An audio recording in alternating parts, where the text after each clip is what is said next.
You're live now.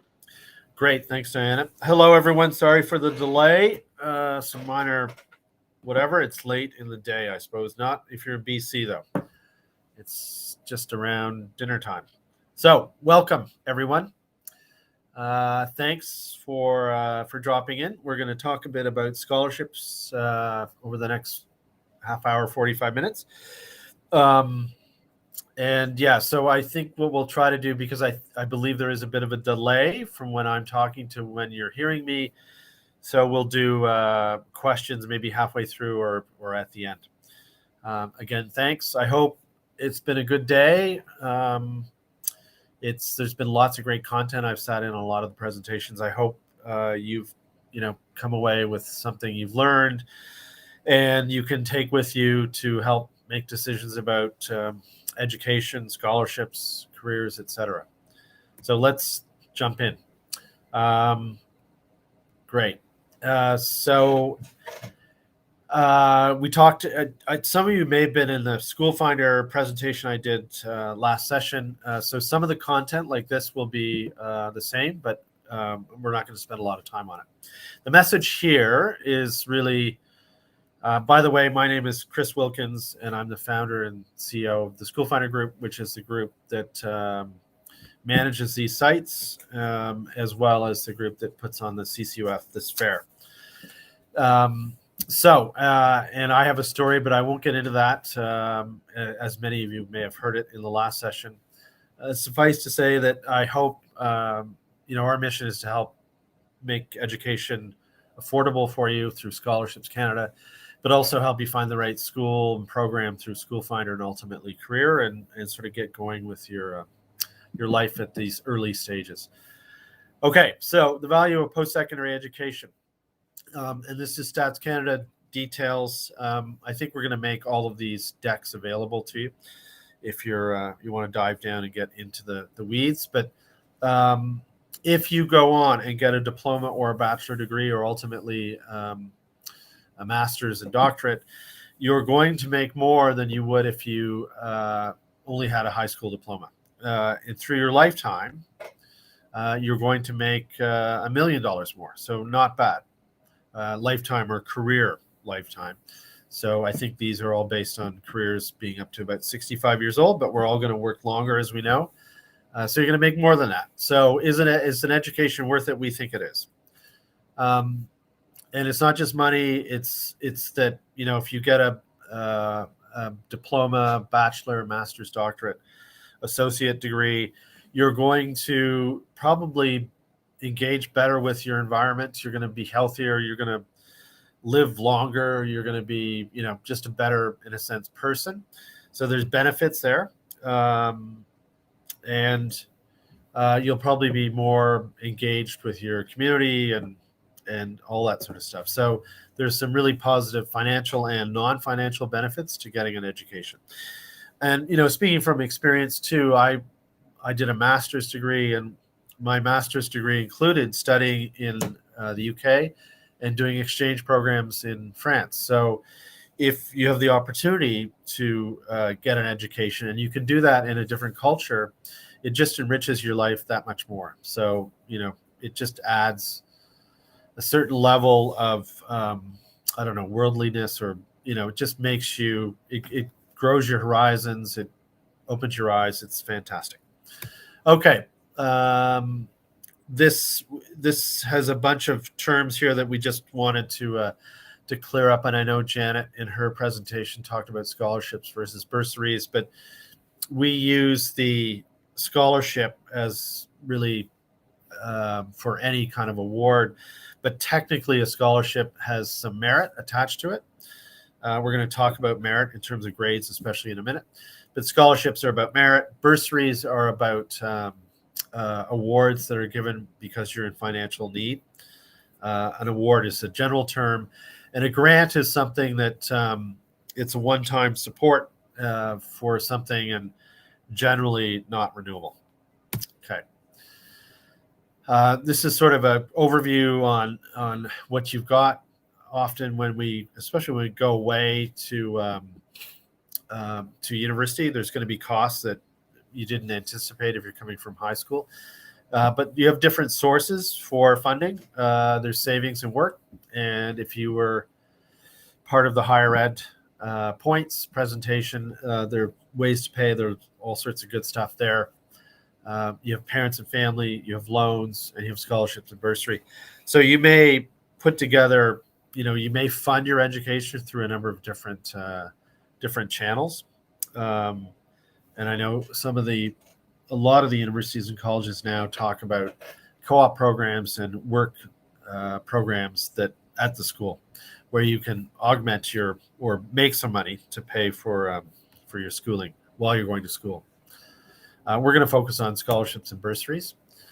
In terms of what scholarships will cover, some of them are, especially if they're awarded by the university or the college, they may be delivered directly to the university or college. Other awards are given to you, like you get a check or a deposit, and you can do really whatever you want with it. So you've got textbooks, phone bills, travel, entertainment. It's really up to you what you want to do with it. Okay, let's talk about myths, because there are a lot of myths. One of them being scholarships. So awards, marks. So the first myth is I don't have the marks. And looking at our database, and I think there are 90,000 some odd awards in the database, so a lot of different awards. 85% do not require an academic average. So it means 15% do. Otherwise, a very small number. So just because you don't have the marks, it doesn't disqualify you from the majority of awards in the database. They don't even ask for marks. You're okay. Marks are not going to be the thing that limits you. Okay. Myth number 2, there's a lot of competition. There are for some awards, and when we're going to do a quick demo on the website, there's a sort of popularity meter that we put on scholarships, so you can see how many people have viewed the scholarship, and certainly the higher value scholarships will have a lot of applications, so there's a lot of competition. But when we ask administrators if they'd like more applications, 59% said yes, and 3% of scholarships don't receive enough, or in fact no applications. So, and there are instances, examples, stories where you might you look at the scholarship and say, okay, I qualify, but there are 1 or 2 areas where I don't qualify. I don't have the right whatever background, experience. If you reach out to the scholarship administrator, they may say, that's all right, apply anyway. And you may win, because very few people have applied, and maybe you're the only one, and you win the award. So certainly for the big scholarships, the big value scholarships, there will be a lot of competition, but for many there isn't. And one strategy you can use is, okay, I'm going to apply to lots of smaller scholarships, like 1,000, 3,000, 5,000. And, really, if you may have to spend a little more time doing this, but apply to those ones. I won't spend as much time on the big ones where there's more competition. And you're probably going to win more money that way than you would going after the biggies. I'm not saying don't go after the big ones, but there's certainly lots of opportunity in the database with smaller scholarships which have less competition. Only schools give scholarships. Most 10,000 scholarships are awarded by non-educational institutions or organizations. So there are scholarships that are awarded by companies, by associations, trade unions, religious groups, all sorts of different variety of sort of scholarships that really are independent of a school and don't require you to be going to a specific school. It may just be going on to post-secondary. And so there are lots of scholarships that have no connection with the school. On the site, we do list many of the scholarships that do have a connection, so you can see what might be available. But really, many of those scholarships are automatic consideration or whatever. So your focus should be on these 10,000 scholarships that are awarded by non-educational administrators. Scholarship deadlines are only in the spring. In fact, they go throughout the year. And that's one of the reasons if you create an account on Scholarships Canada, there's an option to receive a monthly scholarship deadline alert, which is really an email that goes out to you once a month and indicates which scholarships have deadlines coming up in the next 40 days. This is hugely helpful so that you don't miss a deadline. And there are scholarships available with deadlines throughout the year. So it's not just the spring, it's not just the fall, it's throughout the year. I'm not in financial need, so I won't qualify for what is technically a bursary, but again, we call them all scholarships. So only 36% of the scholarships require you to be in financial need. So you don't have to have high marks, and you don't have to be in financial need. So they're awarded, and they're not awarded because you have high marks. They're not awarded because you're in financial need. They're awarded often because you've done something. Community service is a big one. You've shown some leadership. You've shown some interest in STEM even. And if you're a female and of Indigenous heritage, there will be scholarships for that specific for you if you kind of fit that profile. So it's not based on need or marks. It's based on who you are and your situation, what you've done with your life, that sort of stuff. There's one more that I'll add, and that is scholarships. There's a myth that scholarships are really given to you when you enter first year, generally undergraduate, but scholarships are awarded throughout your kind of educational journey. So first, second, third, fourth, even upon graduation. And of course, if you're going on to graduate, master's, doctorate level, there will be scholarships available for you. So, and many scholarships are also renewable. So if you win them in year one, they may be renewable for 2 or 3 years. So these are all interesting factors you need to take into account, but you should keep looking. And again, what we recommend is just, subscribe to the scholarship deadline alert and keep your profile up to date. And if your profile's up to date, you're getting the alerts, you will be alerted to second, third, and fourth year scholarships. Okay, and here's a little checklist to remember. And remember, there's a scholarship for you.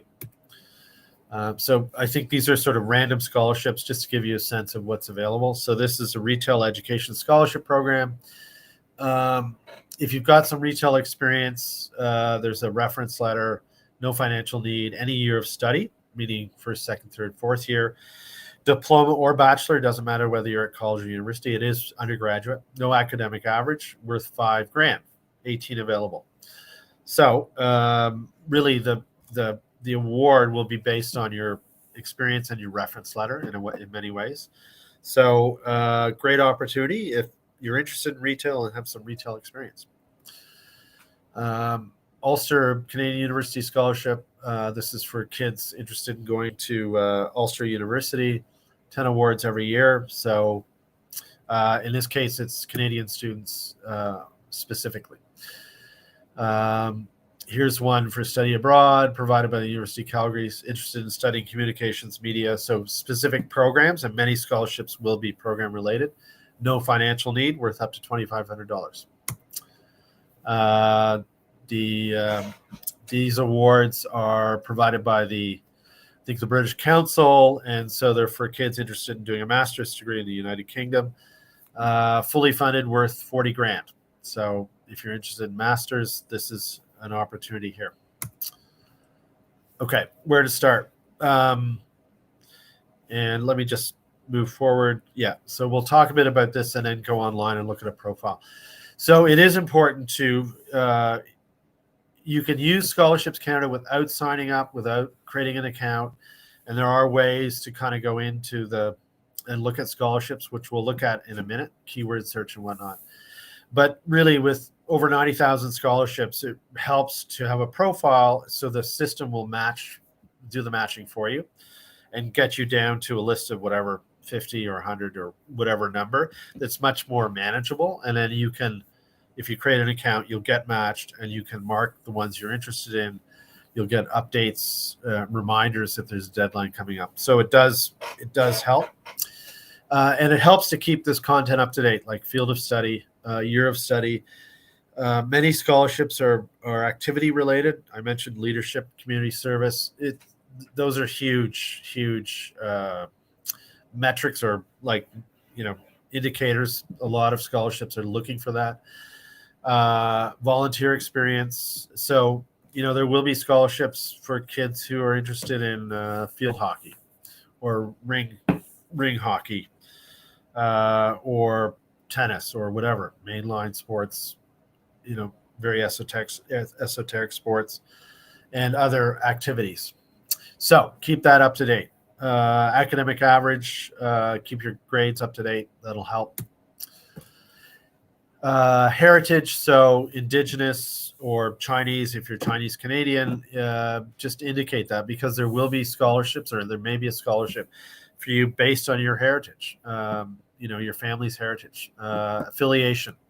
There are scholarships available for kids of parents who work for organizations, belong to unions, etc. So keep that up to date as well. And these are, if you keep it up to date, and you may get matched, and a lot of other students don't. They're hard to find. This may be the secret sauce, right? And maybe you're the only one applying for a scholarship for kids of a certain heritage who have a certain affiliation, right? Personal circumstances. There are awards for people who have suffered brain injury, foster childs, single parents, amputees, etc. So again, keep that up to date. If it changes, update your profile. Financial need pertains to your income, so indicate whether or not, because there are, as we saw, scholarships out there that do require some sort of financial need. Location, where you go to school, where you live, also important. Okay, let's jump onto the site. I will flip over here to Scholarships Canada. So this is the website. If you're not familiar with it, I'm going to run through some of the stuff. I won't log in yet, just to give you a sense of what's available. If you want to search for a scholarship, I'll do biology, which is my favorite subject. So I can do a keyword search here. There are 349 scholarships totaling $236,000 that have keyword biology. So there's somehow related to biology. We do have a kind of a thing here. You can't really see all of them unless you log in. So yeah, that helps. We'll do that in a minute. Featured scholarships are open. Like, you don't have to log in. These are awards that organizations have, in a way, they've paid to feature it. We don't charge you to use the site as a student. We don't charge scholarship admins to list a scholarship, but we have to pay the bills to keep the lights on. So some organizations may feature scholarships. So here are some that are featured. Carleton's University Entrance Scholarship. So if I want more information, I click on that. I'm not logged in, so I can't save or discard. I mentioned earlier the sort of popularity chart, which is over here. So it's moderate. So moderate meaning not as many students would have looked at it as, say, maybe a higher value scholarship, but it's more than some. There's information here. There will be links to more info, and that will take me off to Carleton's database. Okay, so that's sort of featured scholarships. This is a section we launched recently to just help. My ads are going ballistic. Just never mind them. So help you get a sense of what's in the database. So if you're interested in arts scholarships, there's lots of scholarships for business or engineering or computer science or whatever. But what about arts? So we created this quick search for arts, and you can do this yourself. Just type anything in. But these are scholarships that relate to arts. We've done a bunch: Black students, business students, grad students, engineering, LGBTQ plus, mature students. We've noticed there are a lot of students who've signed up to Scholarships Canada, School Finder, etc., who are going back to school. So mature meaning they maybe graduated from college or university, or they've been working for a while, or and they're thinking about, and COVID kind of forced a lot of people to rethink what they were doing. So they're mature students, they're going back to school. So there are lots, 426 scholarships worth $300,000 that are specifically meant for mature students. So this is really meant to kind of highlight some of the opportunities here: nursing, scholarships for women. And so we may build out more of these, but you can do this by just doing a sort of a keyword search. We have lots of resources here. When you're looking for scholarships, there are tips on writing essays, 7 keywords to use when you're applying. So we hope that these help in terms of figuring out the tips and tricks when you apply. Alternative financing, FAQs. We have award winners and other stuff. I'm going to log in here.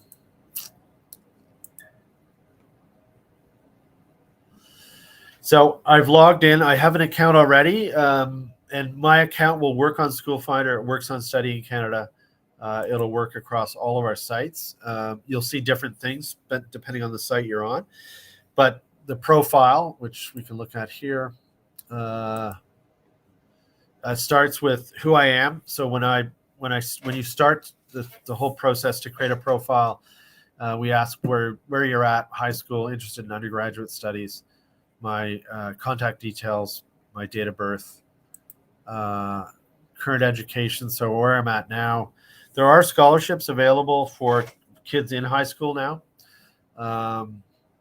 But yeah, so there's where are my marks, when did I graduate or when do I plan to graduate, my interests, so do I have schools of interest. If I indicate a school of interest, then we'll try to match the scholarship search against the school you're interested in attending. The programs I'm interested in, the level of study, when I'm interested in going to school, where I want to study, and then the scholarship profile information. So what if I've gone to 2 or 3 high schools, we may, and you indicate that, we'll ask you which marks you want to use in terms of matching scholarships.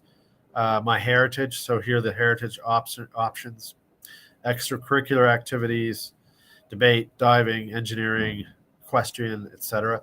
And so these are all values that are pulled from the database. So there is a scholarship somewhere in the database for field hockey or farming background. Affiliation, this is a keyword, so if I start typing something in, it will give me the list of unions or whatever, organizations. Personal circumstances, again, these are all part of, there is a scholarship out there for a protected person, speech impaired, etc., refugee. So try to keep it as accurate as you can, and the system will better match you. And then community questions are my interests and where you heard about us. That helps us with our promotion and whatnot. I save and I go to matching. So matching schools. So if I'm interested in schools, this will match me to schools, which we saw in the last session I gave, but we really want scholarships. So we're going to flip back here. So this is my list of scholarships. I can change the profile as you move through your education journey. It does make sense to keep it up to date because, again, we'll match you. The system will try to match you to 2nd or 3rd year scholarships as opposed to entrance. I can expand this and I can see everything that's available, view all.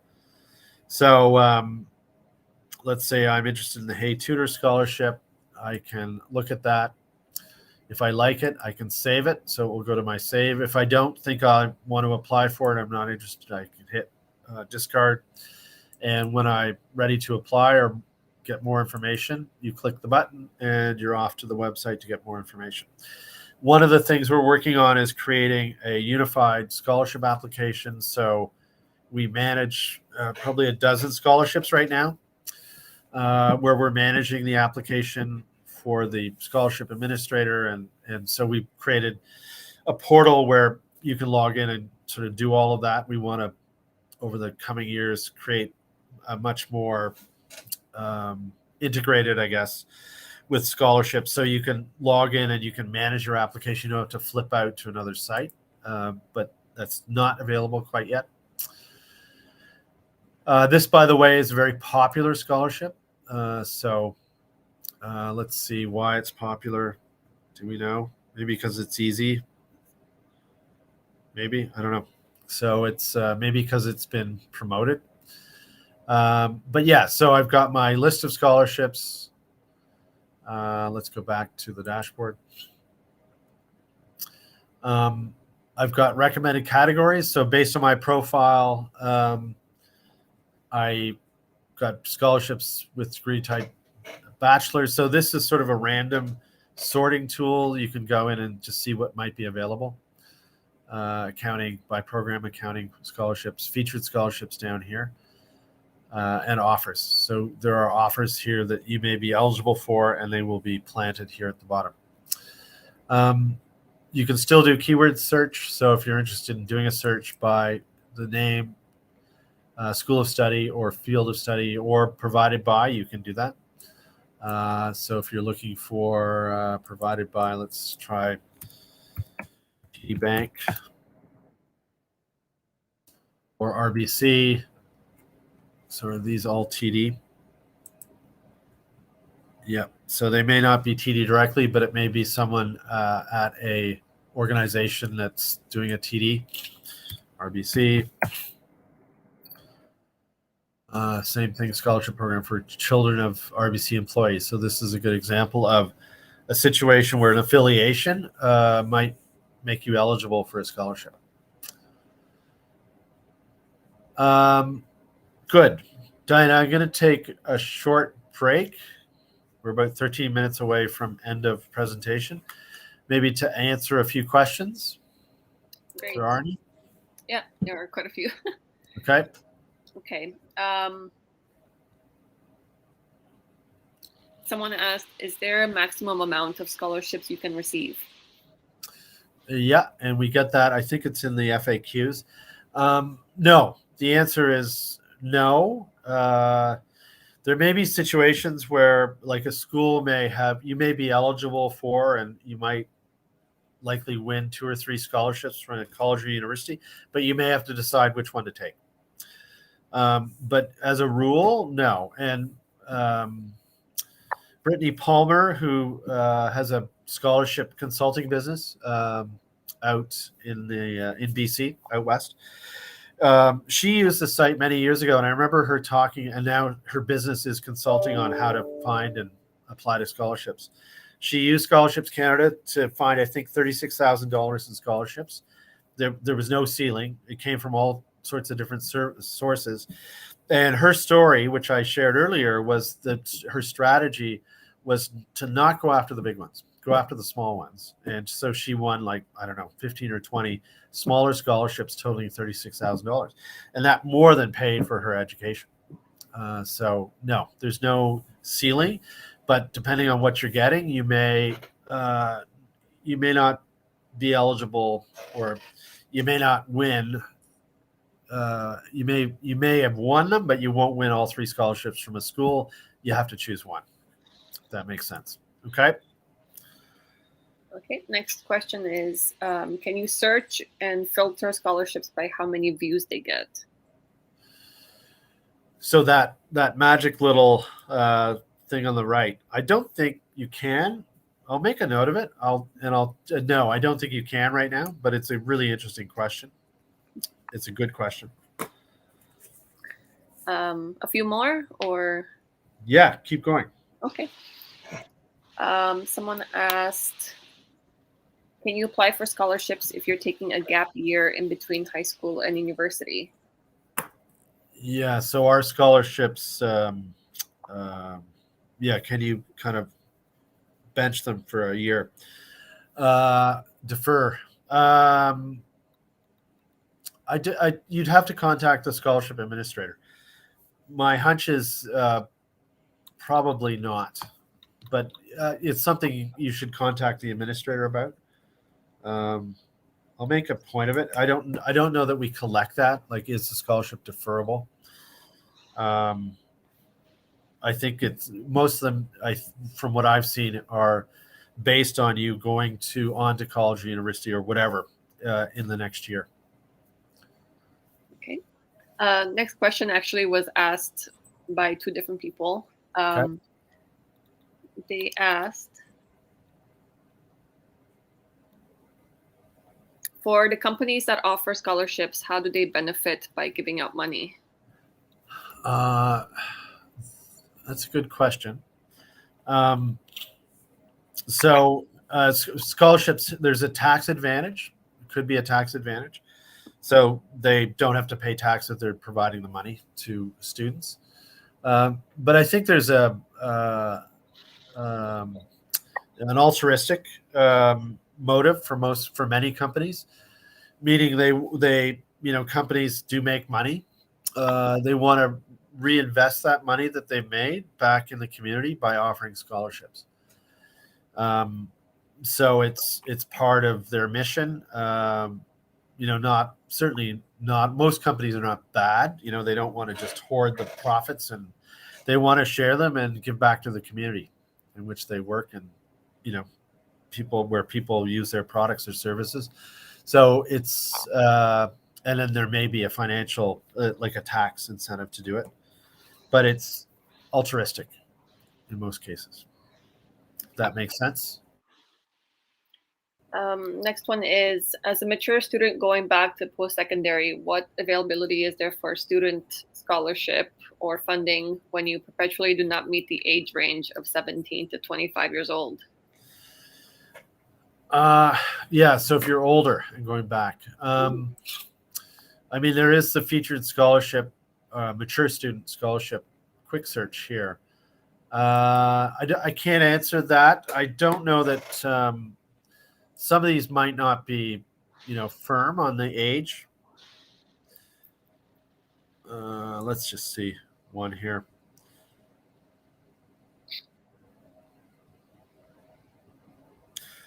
It's not clearly stated. But there is, I guess, an assumption of what a mature student is. I would, if you're interested, if you have a scholarship that you think works and makes sense, in this case, you'll likely have to be going to Kano College. But, it says School of Study, Kano. So if you're interested in going to Kano College and the scholarship is available and you're not sure about mature students, contact them. We recommend contacting people if you're not sure. There's usually, in this case, there's a phone number and an email address. So reach out and ask. Sorry, I can't be more definitive, but yeah, that's what I would recommend. Okay. Okay. Next one is, this one is actually relating to another one. It says, under what category would I find a scholarship for a child of a parent with a health condition? And then the second person asked, are there scholarships for a student who has lost a parent? There might be. The question is, how would you find it? So again, this is where, I don't know, maybe a scholarship name.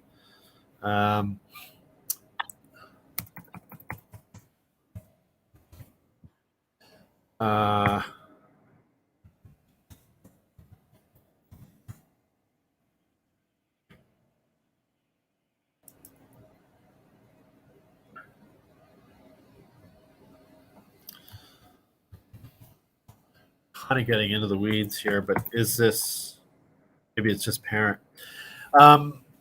You'd have to do a little bit of digging, and it may be in the criteria here. I guess I would check there under, so is there something here, scholarship profile, that fits the loss of a parent or guardian? In fact, there is. Manulife has a scholarship related to loss of a parent or guardian. But you would indicate I'm a child of where I've lost a parent or guardian, and that's probably all you need to do, right? If that helps. Okay. Okay. Next question is, I noticed that most of the scholarships do not look at academic achievements or extracurricular activities. How do we find ones relating to those areas? By indicating it when you create your profile. If you don't want to create a profile and just search, you have to do a little more digging and like keyword search and whatnot. But yeah, if you create a profile, then a lot of that information will be in your profile and you'll get matched accordingly. Okay, next one is,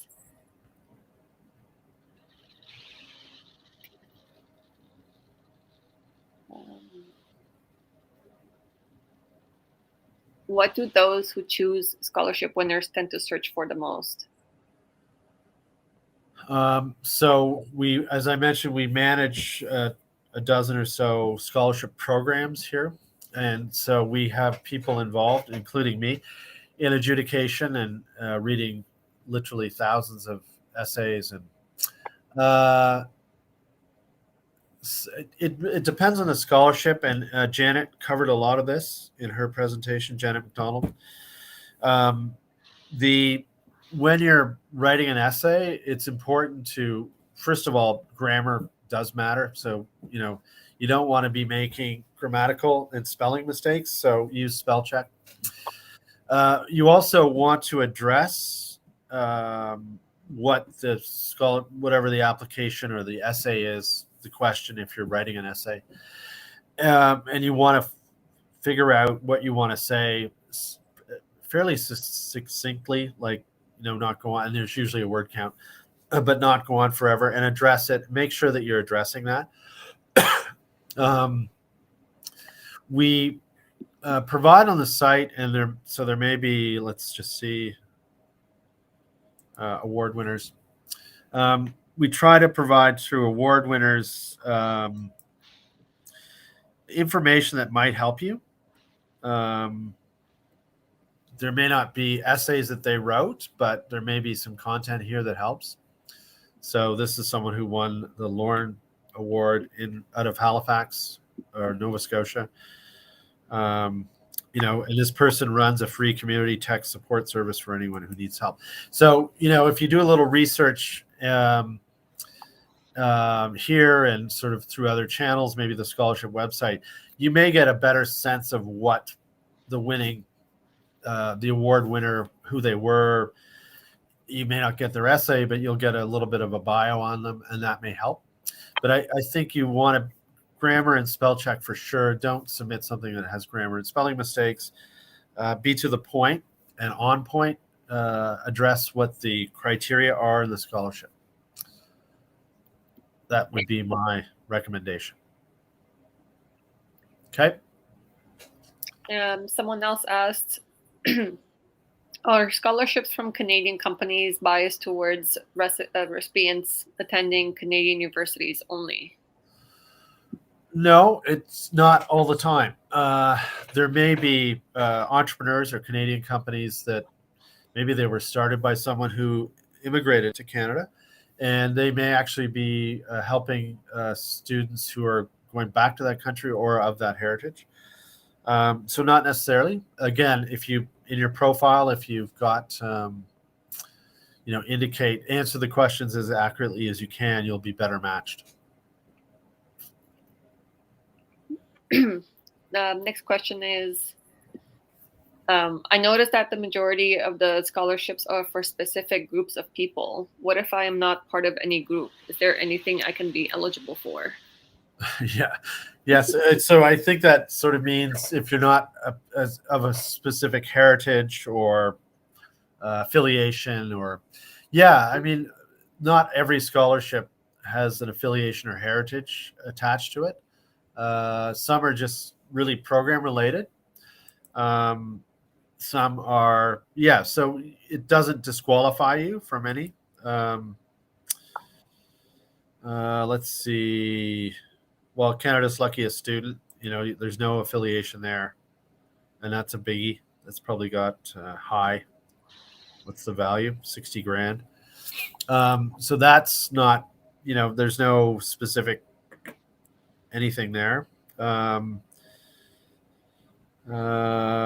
This is put on by Responsible Gambling, and it's pretty open. In this case, it's really pretty any. You're going to see lots of any's. So there will be lots of awards where you don't have to be attached to an organization, affiliation, heritage, etc. But if you are, it really slims down. Again, I think if we look, this is high. If you are, and you're lucky enough to be of that heritage or affiliation or whatever it is, you may have a higher chance of winning just because the field's smaller, right? There's not as many people eligible for the award. Okay. Yeah. Should I continue or? Yeah. I know we're on time. I don't know how many people are still in the session. I'm okay to go a little longer. It says 59 viewers right now. Okay. Wow. Okay. Okay. Yeah. So this is a question that was asked by two people. Yeah. It is, are there athletic scholarships? Yes, absolutely. And there are athletic questions in the scholarship in your profile, but there are athletic scholarships. We don't, like, a lot of U.S. schools have very serious athletic scholarship programs. We don't get into that very much at all. And most Canadian and many other countries don't have the same degree of athletic scholarships. But there are scholarships in a database for all sorts of different athletic disciplines. Yeah. Okay. Someone else asked, this actually is relating to what you were saying earlier. If I am a grade 12 student, is it smart to apply for scholarships that are open to all students, knowing that there are university students who will write better essays than myself? Most scholarships are created for kids going on to post-secondary. So this is a good example from Responsible Gambling. It's certificate, diploma. It's really post-secondary, so it's not high school. So if you're in grade 12, though, you may be applying for a scholarship that is awarded based on you going to post-secondary. And so, yes, you can. It's an entrance scholarship, right? But I think the question was really, should I wait until I'm older and apply? I think with most scholarships, there's no limit on applications. So again, you can check with the administrators, but if you apply for a scholarship and don't win, you can apply the next year. So if that answers the question. Next one is, how can I find out about the scholarship essay topics for different universities? So many university scholarships don't require an essay. Let's take a look at some, if we can find a university here.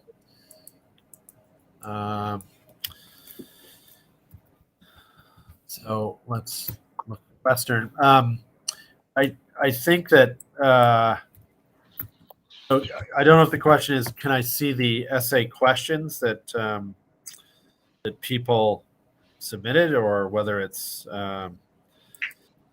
so here's one for Brescia. It's donated by the members of class of 69, bachelor, male, any field of study, part-time, athletics, hockey, and hockey leadership. But no essays required here. Many of the school scholarships are kind of marks. There are, as we know, there are scholarships that require marks or program of study, and no essay required. But yeah, again, if you're not sure, if it's not on the site, contact, in this case, Brescia They've hidden their contact information, but you can. There'll be a button where you can link off to the site. Okay, if you're not sure. Yeah. This one says, do you have tips for getting or winning scholarships as a university student? As a university student. So this is tips for university students who are in years 1, 2, 3, 4, 5, or whatever, tips and tricks. Yeah, there will be tips again on the site. So lots of FAQs and tips. So lots of stuff in here. But my overriding tip would be, if you're in university now, create a profile on the web on Scholarships Canada, and let's see what happens. Right, subscribe to the scholarship deadline alerts, and you may find a scholarship that you can apply for going into years 2, 3, and 4. Right, so that would be my tip, amongst other things. And then these will help you with just general stuff in terms of the scholarship application. And yeah. Okay. Next question. It might be too broad. What is the average amount of people that apply to each scholarship? Yeah, it's a good question. We manage a dozen or so scholarships. We don't manage 90,000 scholarships.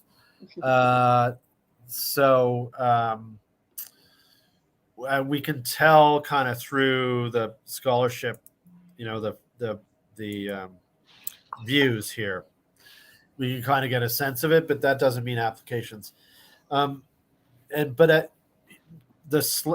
in the deck and the slide, the indication was that 59% of administrators want more scholarships. That to me means they probably had, maybe under 100 applications, maybe under 50 in some cases. So if that helps. Again, the bigger ones, the more popular ones, the higher value ones, they're going to have thousands, right? If that helps. So I would say most are well under 50 or well under 100. Next question asks, how many scholarships can you apply for? It's like the winnings question. There's no limit. You can apply for as many as you want.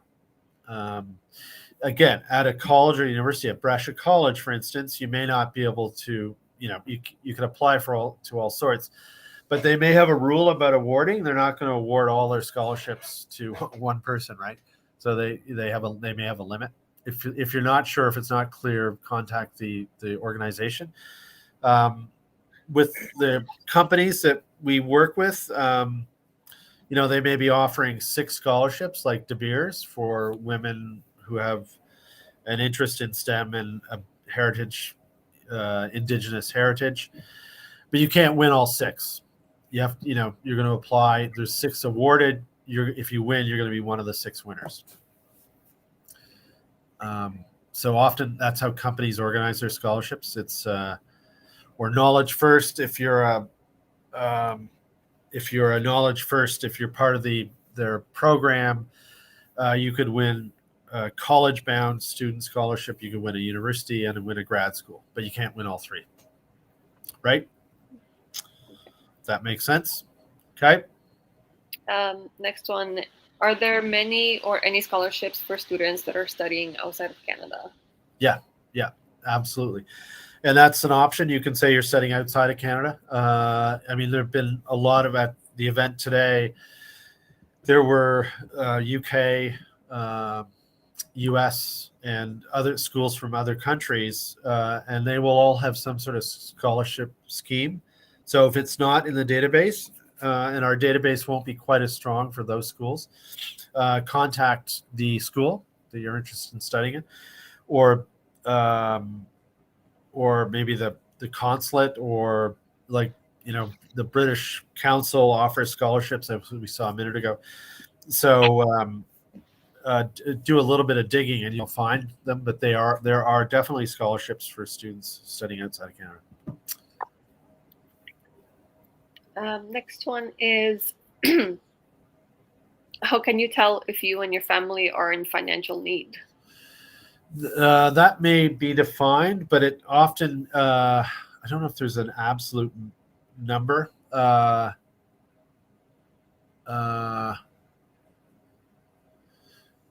it's a good question. Let's see.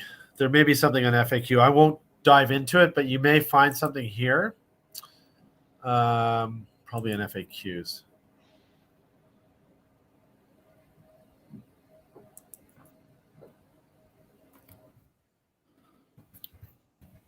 Yeah, I won't go into it okay, there we go. Financial need is a broad term. Definition will depend on the scholarship administrator. You may be asked to submit a budget or accounts of your finances, including household income. So there's, I guess, no clear answer. But it would be, I mean, as a rule of thumb, if your parents can't pay for your tuition and for you to go to school, that might be considered financial need. Maybe, maybe not, but that's a starting point, right? If your parents can, easily pay for you to go to school, I don't think you probably won't qualify for a financial need. Okay. Next question is,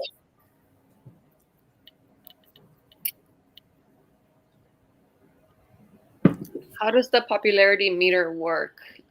Such as, is there a number range of people? For example, low is below 70. I'll make a note of that. It's I don't know if I'll check and we'll make it available. I think it's based on time, so it's not over, because many scholarships are renewed. They're offered year on year, so it's based on a period of time. And then I don't know what the numbers mean, but I will check to and see if we can't make that publicly available. Okay. Next question is, if the scholarship exceeds the program cost, what happens to the remaining balance? If the scholarship exceeds, so you get an award, like Brittany Palmer got $36,000. Well, all the awards totaled $36,000, and I think she got that in 1 year. Her tuition was probably $5,000, and living expenses another $5,000 or $10,000. Like, I'm sure she had lots left over. You can do whatever you want with it. Some scholarships are awarded directly to the school, and you'll only know when you talk to them or read the small print. But so they will deposit the money, and it's meant for tuition and maybe books or things that you will spend at the school. So it goes into the school bank account on your behalf.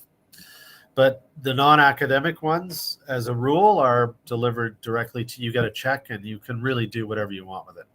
But there may be conditions. So you win the scholarship, but it's on condition that you're going to school. You may have to prove that you've got an offer and that you're registered. But you get the money, you can do whatever you want with it. Okay. Next question is,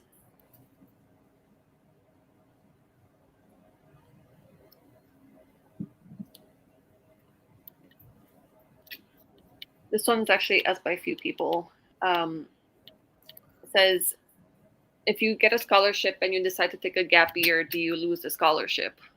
So this came up about deferrals. I think a lot of scholarships you can't defer them.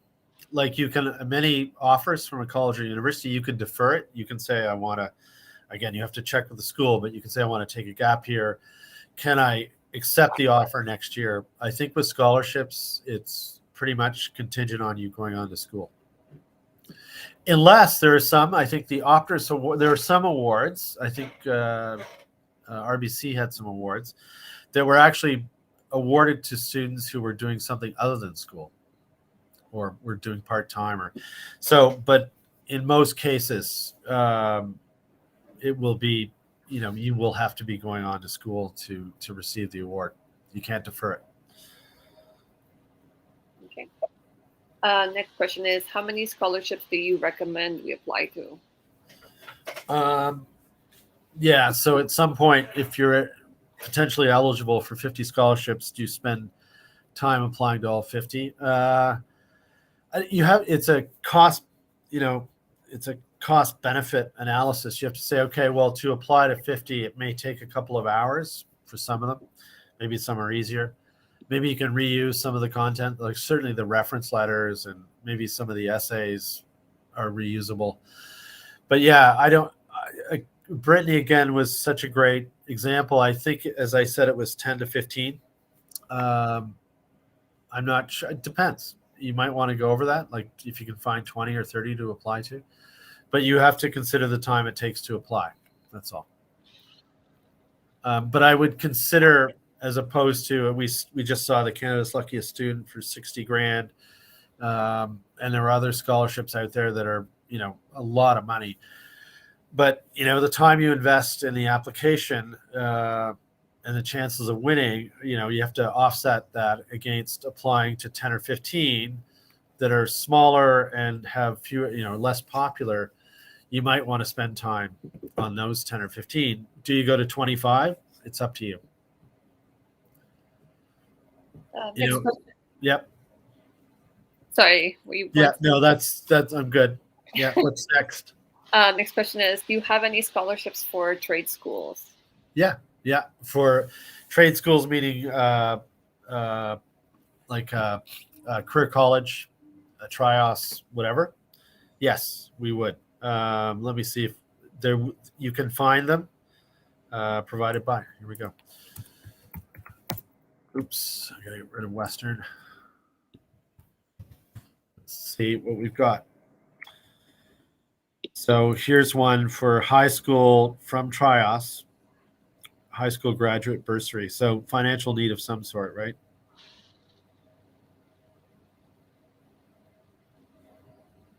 Yeah. Just looking at the date. Some of the dates will be older, but the school will probably still be offering it, but check if you're not sure. But yeah, so there are lots of scholarships for trade schools as well. Next question is, are there scholarships for mental health? Yep, absolutely. I know there's a lot in the, again, that would be under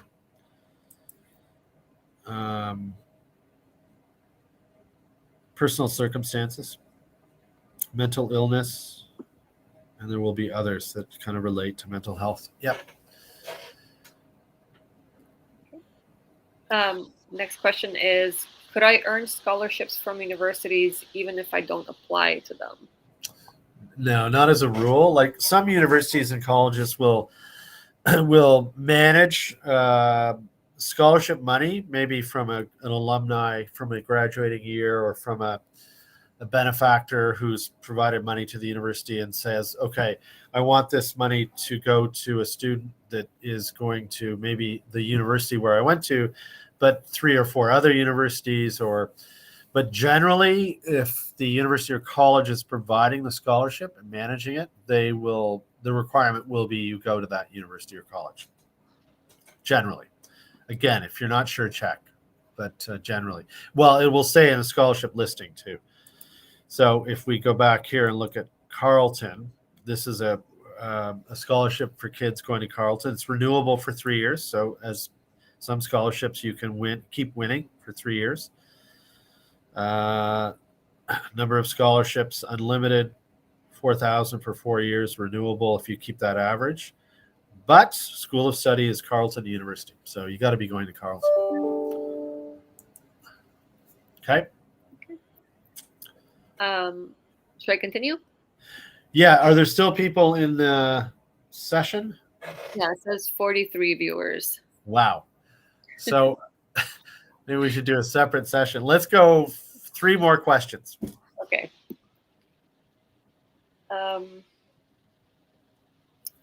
Question is, how do they verify financial need? Is this based on OSAP acceptance?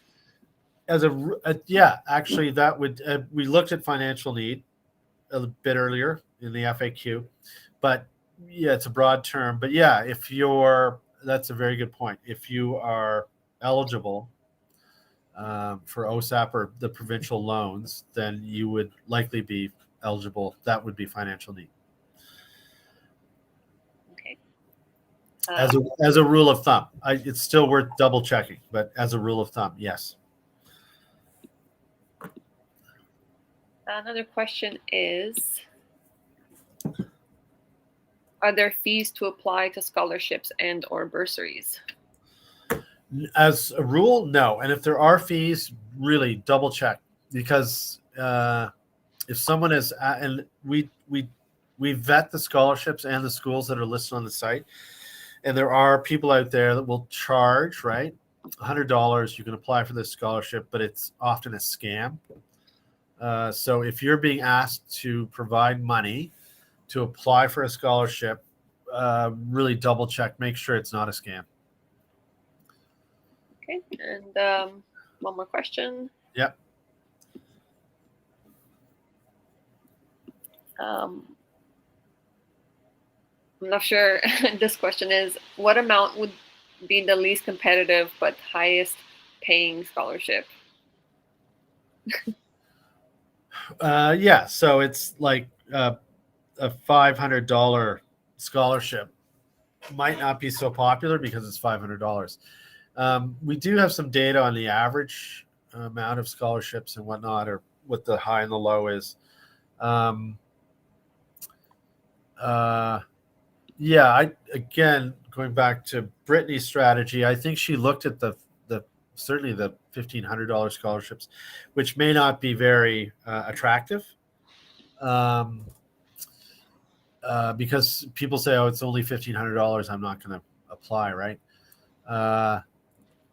You've got to offset that. If there's a lot of work to apply for a $500 scholarship, a lot of work meaning, 2 letters of reference letters, a fairly long essay, lots of questions in the application, and you've got to sort of think, okay, for $500, it's going to take me 5 hours. Maybe it's not worth it, right? I don't know if that answers the question, but yeah. So you've got to make that decision. And it may have a very low popularity, and you say, okay, well, but it's a lot of work, so I'm not going to apply. Let's do one more question, because. Okay. Last question is, are Quebec school options available when building a profile? Yes. We don't have a lot of Quebec. I mean, there are scholarships available for Quebec students, but if you are a resident of Quebec, and you're going to school in Quebec, the tuition is lower than lower than a Canadian student, and certainly much lower than an international student. So there tend not to be as many scholarships because tuition's lower for Quebec students going to Quebec schools. But there will be scholarships for Quebec students going to school elsewhere outside of Quebec, for sure. Okay. Any others? Okay. One more? One more. Okay.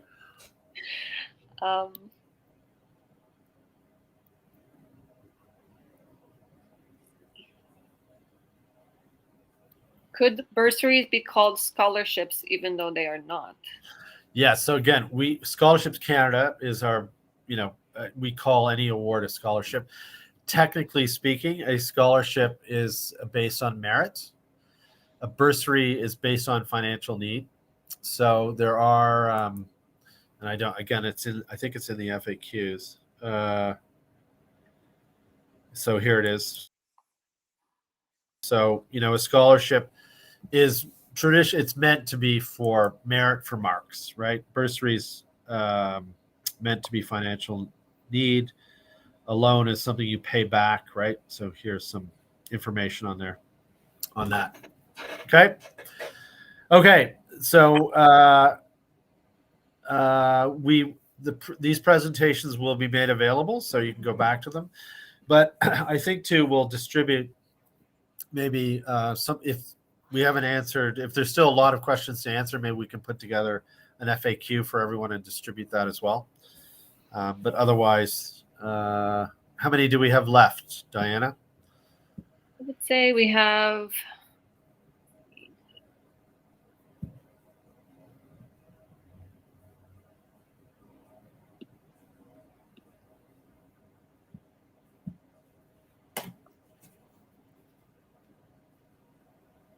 5.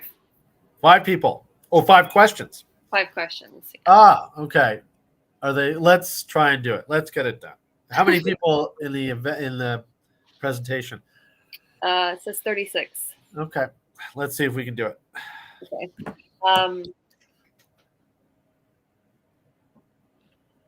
This one asks,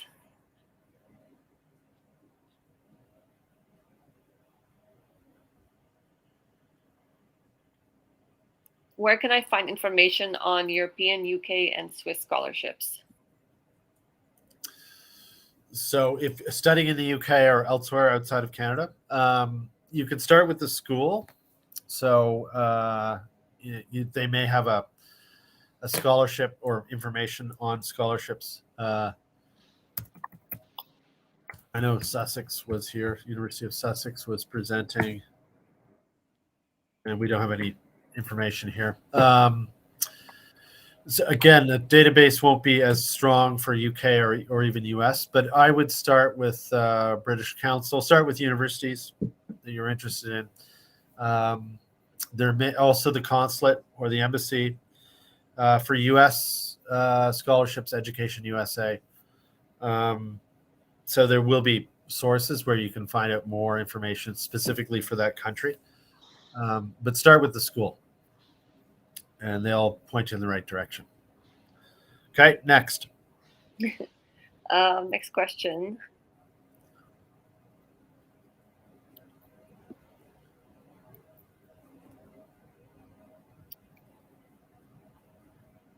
This one is just, it seems a bit,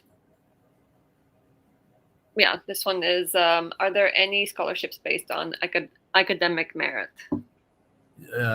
Yes, if it's that's a scholarship, traditionally what is known as a scholarship, where you need to have high marks of some sort, usually high marks. Yep.